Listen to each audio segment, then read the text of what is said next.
मेरे प्रिय भाई और बहनों, कुछ दिन पहले मुझे एक टेलीफोन मिला था एक भाई से, और वो भाई पूछ रहा था, स्वामी जी बताइए, क्या गरीबी और बीमारी ईश्वर की ओर से अभिशाप है क्या? मैंने पूछा ऐसा क्यों? तो उसने कहा कि एक बहुत बड़े सुसमाचार के उद्घोषक ने, प्रचारक ने यह कहा कि गरीबी और बीमारी ईश्वर की ओर से अभिशाप है, ईश्वर का अभिशाप है। मैंने सोचा इस जमाने में इस तरह की शिक्षाएं सुनना तो स्वाभाविक है। आज जिनके पास धन है, संपत्ति है, जिसका नाम है, सम्मान है, अधिकार है, उसको बड़ा माना जाता है और अन्य लोगों को तुच्छ माना जाता है। ऐसे में इस तरह की शिक्षाएं सुनना स्वाभाविक है। आज हम इस बात पर मनन चिंतन करेंगे, क्या वास्तव में गरीबी और बीमारी प्रभु यीशु की शिक्षाओं के अनुसार और सुसमाचार के अनुसार ईश्वर का अभिशाप है? क्या गरीबी ईश्वर का अभिशाप है? हमें मत्ती के सुसमाचार की अध्याय 5 में प्रभु यीशु के पर्वत प्रवचन सुनने को मिलता है। 5, 6, 7 इसको प्रभु यीशु का घोषणा पत्र माना जाता है। और उस पर्वत प्रवचन का प्रारंभ कैसे होता है? वाक्य 3 से होता है। वहां पर प्रभु यीशु कहते हैं, धन्य है वे जो अपने को दीनहीन समझते हैं, स्वर्ग का राज्य उनका है। धन्य है वे जो अपने को दीनहीन समझते हैं, प्रभु कहते हैं धन्य हैं, यानी महान हैं। अंग्रेजी में ब्लेसेड, हैप्पी। धन्य है वे जो अपने को दीनहीन समझते हैं। लूकस के सुसमाचार के अध्याय 6 उसके वाक्य 20 में स्पष्ट शब्दों में सीधे प्रभु कहते हैं, धन्य है वे जो दरिद्र हैं। प्रभु यीशु कहते हैं जो दरिद्र हैं वे महान हैं। संसार किसे महान मानता है? जो अमीर हैं, जो ताकतवर हैं। लेकिन प्रभु कहते हैं कि वे महान हैं जो दरिद्र हैं। यीशु का जन्म कहां हुआ था? एक गौशाले में, जानवरों के बीच, गंदगी में, बदबू में, और यीशु ने उस गौशाले को ही महल बना दिया। यीशु कहां पले बढ़े? एक बढ़ई के घर पे। सुसमाचारों में हम पढ़ते हैं कि लोग कहते थे कि एक बढ़ई है, ये बढ़ई का बेटा है। उस जमाने में बढ़ई का क्या दर्जा था? आज भी क्या दर्जा है? प्रभु यीशु गरीबी में पले बढ़े। यीशु के शिष्य किस तरह के लोग थे? कम से कम 6 जन तो मछुए थे। गरीब, संसार की दृष्टि में तुच्छ, ऐसे लोगों को यीशु ने अपने शिष्य बनाया। अगर गरीबी ईश्वर का अभिशाप है, इसका मतलब अमीरी आशीष है। कि वास्तव में अमीरी आशीष है? यीशु क्या सिखाते हैं? लूकस के सुसमाचार के अध्याय 16 में हमें एक बहुत सुंदर दृष्टांत पढ़ने को मिलता है। प्रभु यीशु कहते हैं एक अमीर के बारे में और एक गरीब के बारे में। अमीर अच्छे कपड़े पहनता था, दावत उड़ाया करता था, और उसके फाटक पर एक गरीब पड़ा हुआ था। उसके शरीर में फोड़े थे, कुत्ते चाटते थे, और वो सोचता था कि मुझे इस अमीर के यहां से थोड़ा सा भोजन मिलता। प्रभु यीशु ने उस गरीब को नाम दिया, उसका नाम था लाजरुस। समाज में किसका नाम जाना जाता है? अमीरों का नाम जाना जाता है, गरीबों का नाम नहीं जाना जाता है। गरीबों को क्या क्या टाइटल देते हैं लोग, कैसे लोग पुकारते हैं। दोनों मर गए। लाजरुस मर गया।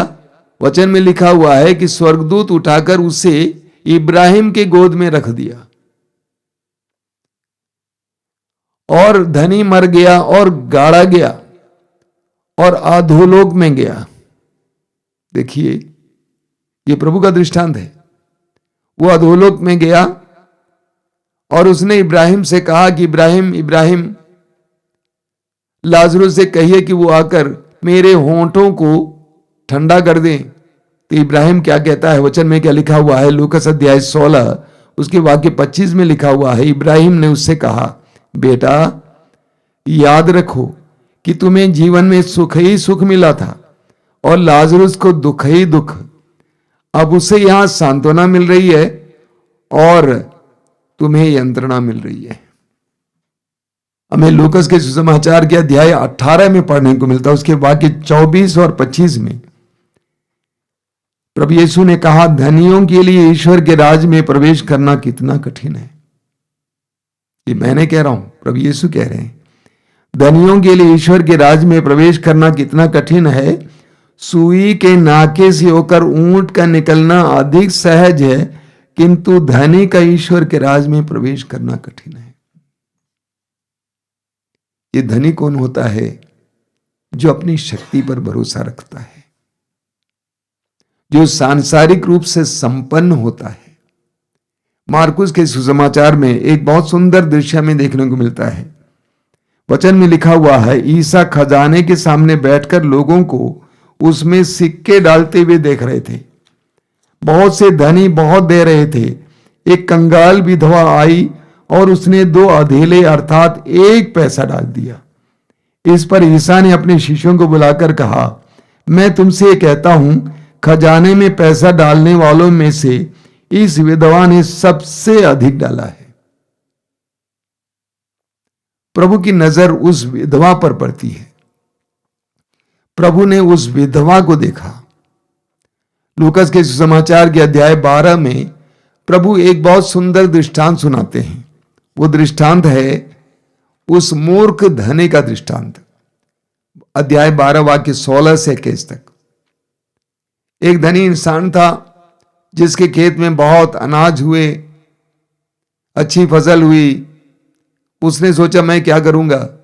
उसने सोचा कि मैं अपने भंडार को बड़ा कर दूंगा और उसमें सारा अनाज इकट्ठा करूंगा और अपने से कहूंगा कि तुम्हारे लिए कई वर्षों के लिए अनाज इकट्ठा, ऐश करो, आराम करो, विश्राम करो। तो दृष्टांत में हम पढ़ते हैं कि प्रभु कहते हैं कि उसी रात को ईश्वर उसके पास आता है और कहता है, यदि तुम्हारा प्राण, तुम्हारी आत्मा तुमसे ले ली जाएगी तो ये संपत्ति किसकी होगी। वाक्य 21 में प्रभु कहते हैं, यही दशा उसकी होती है जो अपने लिए तो धन एकत्र करता है किंतु ईश्वर की दृष्टि में धनी नहीं है। यही दशा उसकी होती है जो अपने लिए तो धन एकत्र करता है किंतु ईश्वर की दृष्टि में धनी नहीं है। प्रभु की शिक्षाएं बिल्कुल स्पष्ट हैं।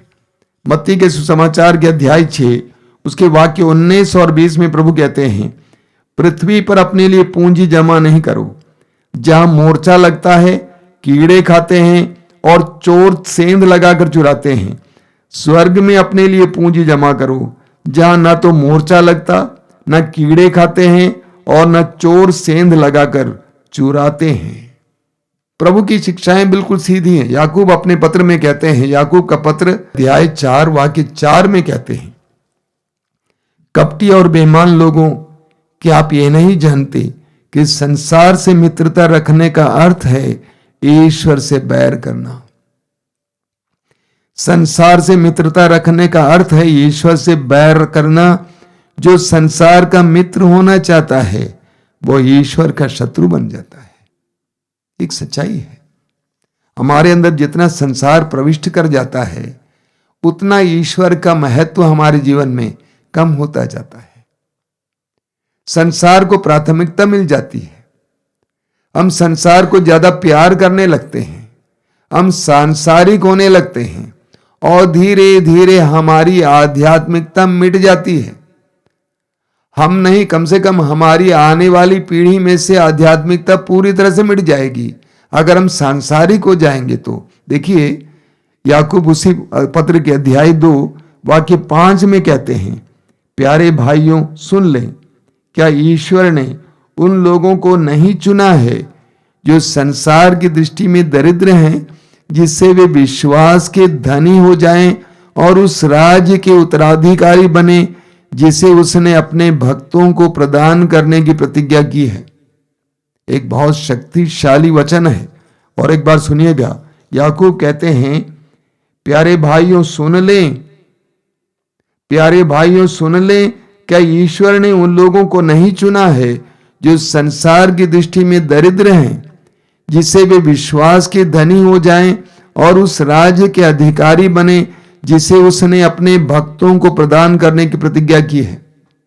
तिमोथी के पहले पत्र के अध्याय 6 वाक्य 7 में संत पौलुस कहते हैं, हम इस संसार में क्या लेके आए और इस संसार से क्या लेके जाएंगे। तो पवित्र वचन गरीबों के बारे में, गरीबी के बारे में क्या बताता है, सुन लीजिए। क्या बीमारी एक अभिशाप है? क्या बीमारी एक अभिशाप है? स्तोत्र 107 वाक्य 17 में हम पढ़ते हैं, वचन कहता है, कुछ लोग अपने कुकर्मों के कारण बीमार पड़ गए थे, वे अपने पापों के कारण कष्ट झेल रहे थे। कुछ लोग अपने कुकर्मों के कारण बीमार पड़ गए थे, वे अपने पापों के कारण कष्ट झेल रहे थे। शब्दों का ख्याल कीजिए, वचन में लिखा है कुछ लोग अपने कुकर्मों के कारण बीमार पड़ गए थे। ये सोचना कि जितने भी लोग बीमार पड़ गए वे सभी लोग कुकर्मों के कारण बीमार पड़ गए हैं, ये गलत है।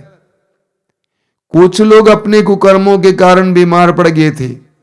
सुसमाचार में हम पाते हैं, यूहन्ना के सुसमाचार के अध्याय 11 वाक्य 4 में, जब यीशु को लाजरुस की बीमारी के बारे में सुनने को मिला तो लाजरुस के बारे में यीशु ने अपने शिष्यों से क्या कहा, ये रोग, ये बीमारी ईश्वर की महिमा प्रकट होने के लिए है। कभी कभी हमें बीमारी मिलती है या हम बीमार पड़ जाते हैं ताकि उसके द्वारा ईश्वर की महिमा प्रकट हो जाए। उसी तरह यूहन्ना के सुसमाचार के अध्याय 9 में हम पढ़ते हैं, एक अंधा प्रभु के पास आता है, वो जन्म से अंधा था। शिष्यों ने पूछा कि प्रभु ये क्यों अंधा है? क्या इसके माँ बाप ने, पूर्वजों ने पाप किया है या इसने पाप किया है? प्रभु ने कहा किसी के पाप के कारण नहीं है, बल्कि इस अंधे के चंगे होने से ईश्वर का सामर्थ्य प्रकट हो जाए, ईश्वर का सामर्थ्य प्रकट हो जाए। मेरे प्रिय भाई और बहनों, कलीसिया के इतिहास में हजारों लाखों लोगों ने यीशु के लिए अपने जीवन को कष्ट में डाला है। प्रारंभिक कलीसिया का इतिहास पढ़िए, हजारों लाखों लोग मार डाले गए थे, सताए गए थे, उनको शारीरिक पीड़ाओं से गुजरना पड़ता था, विश्वास के लिए उनको मरना पड़ता था। ये ईश्वर का अभिशाप नहीं है। भारत में करिश्माई आंदोलन के सबसे बड़े या सुसमाचार के सबसे शक्तिशाली सेवक डॉक्टर डीजीएस दिनकरन माना जाता है। डॉक्टर डीजीएस दिनकरन बीमार थे, गंभीर रूप से बीमार थे, तब भी उनके अंदर ईश्वर का सामर्थ्य क्रियाशील था। उनकी नजरों में यीशु की करुणा दिखाई देती थी। उनके सामर्थ्यपूर्ण कार्यों के द्वारा कितने लाखों लोगों को मुक्ति मिली, चंगाई मिली है। वे बीमार थे। कलीसिया में हमें कई संतों के बारे में पढ़ने को मिलता है जिन्होंने अपनी जिंदगी दुख में बिताया, बीमारी में गुजारा। संत अल्फोंसा को उदाहरण लीजिए। संत अल्फोंसा जिन्होंने अपने जीवन का आधा हिस्सा बीमारी में बिताया, उस बीमारी के द्वारा वो महिमान्वित की गई। उनके द्वारा हजारों लाखों लोगों को कृपाएं मिली, आशीषें मिली, चंगाई मिली। हाँ, मैं ये विश्वास करता हूं कभी कभी गरीबी और बीमारी बंधन हो सकते हैं और प्रभु यीशु ऐसे बंधनों से लोगों को स्वतंत्र भी करते हैं। लेकिन हर जगह और हर समय गरीबी और बीमारी बंधन नहीं होते हैं। वे हमारे लिए आशीष के माध्यम बन सकते हैं, दूसरों के लिए आशीष के माध्यम बन सकते हैं। इस बात को समझ लीजिए। दुख के साथ जब प्रार्थना होती है, उस प्रार्थना में बहुत बड़ी शक्ति होती है, बहुत बड़ा सामर्थ्य होता है। कई लोगों ने प्रभु यीशु पर विश्वास करने के कारण, प्रभु यीशु का अनुकरण और अनुसरण करने के कारण अपनी संपत्ति को गंवाया है। यीशु ही कोई अपने जीवन की संपत्ति माना है। सुसमाचार में जक्केउस का उदाहरण लीजिए, लूकास अध्याय 19 में। यीशु के आने के बाद जक्केउस को कितनी संपत्ति को गंवाना पड़ा। उसने अपनी बुरी प्रवृत्ति को छोड़ दी। उसने कहा कि मैं आधी संपत्ति गरीबों में बांट दूंगा। ऐसे आज भी या सदियों से करीब करीब सभी धर्मों में लाखों करोड़ों लोग ऐसे हैं जो ईश्वर के लिए, ईश्वर की खोज में धन संपत्ति को त्याग देते हैं। संत पौलुस कहते हैं, फिलिपी अध्याय 3 वाक्य 7 से 9 जरा पढ़िएगा। पौलुस कहते हैं कि यीशु मसीह के क्रिस्त के ज्ञान की तुलना में मैं अन्य चीजों को कूड़ा समझता हूं, और मैंने कूड़ा समझकर फेंक दिया है। लूकास के सुसमाचार के अध्याय 9 वाक्य 25 में प्रभु यीशु कहते हैं, मनुष्य को क्या लाभ यदि वो सारा संसार जीत ले और अपना ही प्राण गंवा दे, अपनी ही आत्मा गंवा दे। तो गरीबी अभिशाप मानना गलत है, सरासर गलत है। कई लोग अपने आप को यीशु को पाने के लिए और यीशु को पाने के बाद गरीब बनाते हैं। प्रभु यीशु की शिक्षाओं को पढ़िएगा। लूकास के सुसमाचार के अध्याय 9 को पढ़िए, उसके वाक्य 23 और 24 में प्रभु कहते हैं, यदि कोई मेरा अनुसरण करना चाहता है तो वो आत्म त्याग करे और प्रतिदिन का क्रूस उठाकर मेरे पीछे हो ले। मत्ती के सुसमाचार अध्याय 5 उसके वाक्य 3 से 10 तक पढ़िएगा। प्रभु यीशु किन लोगों को महान समझते हैं। मत्ती के सुसमाचार के अध्याय 13 उसके 44 और 45 में पढ़ते हैं, ईश्वर के राज्य को पाने के बाद लोग किन किन चीजों को गंवा देते हैं। खजाना पाने के बाद अपनी संपत्ति को गंवा देते हैं। अच्छा मोती पाने के बाद अपने अन्य चीजों को छोड़ देते हैं। आधुनिक मनुष्य भौतिकतावादी है। आधुनिक मनुष्य भौतिकतावादी है और भौतिकता की आत्मा ही स्वार्थ है। भौतिकता की आत्मा स्वार्थ है। इसलिए हमेशा आधुनिक इंसान लाभप्रद बातें सुनना चाहता है। इंसान लाभप्रद बातें सुनना चाहता, फायदेमंद बातें सुनना चाहता है। वो लालची है और वो पाना चाहता है। बड़े मजे की बात है, आधुनिक इंसान पाना चाहता है। पाने के लिए, देने के लिए तत्पर रहता है। देगा जरूर, लेकिन वो पाने के लिए देता है। तिमोथी के नाम संत पौलुस के दूसरे पत्र के अध्याय 4 उसके वाक्य 3 में लिखा हुआ है। पौलुस कहते हैं, क्योंकि वह समय आ रहा है जब लोग हितकारी शिक्षा नहीं सुनेंगे बल्कि मनमाना आचरण करेंगे और अपने पास चाटुकार उपदेशों की भीड़ जमा करेंगे।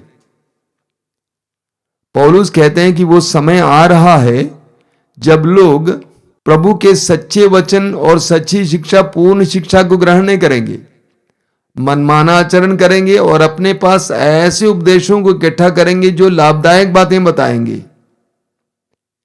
बड़े दुर्भाग्य की बात है कि आज करीब करीब सभी धर्मों में मुझे देखने को मिलता है कि ऐसे धर्मगुरु उभर रहे हैं जो आधी अधूरी शिक्षा देते हैं लोगों को, जो लुभावनी बातें सुनाते हैं। ये आध्यात्मिकता के प्रति और धर्म ग्रंथ के प्रति अन्याय है। ऐसा नहीं करना चाहिए। देखिए, प्रभु यीशु इस संसार में हमें धन कमाने की कला सिखाने नहीं आए। लूकास के सुसमाचार के अध्याय 12 वाक्य 15 में स्वयं प्रभु कहते हैं, सावधान रहो, हर प्रकार के लोभ से बचे रहो, क्योंकि किसी के पास कितनी संपत्ति क्यों ना हो, उस संपत्ति से उसके प्राणों की रक्षा नहीं होती है। तो प्रभु यीशु हमें धन कमाने की कला सिखाने नहीं आए हैं। ये सच्चाई है कि प्रभु को पाने से, प्रभु पर विश्वास करने से प्रभु बहुत सारी आशीषें हमें देते हैं, हमें चंगाई देते हैं, जिस प्रकार 2000 वर्ष पहले प्रभु ने दिया था।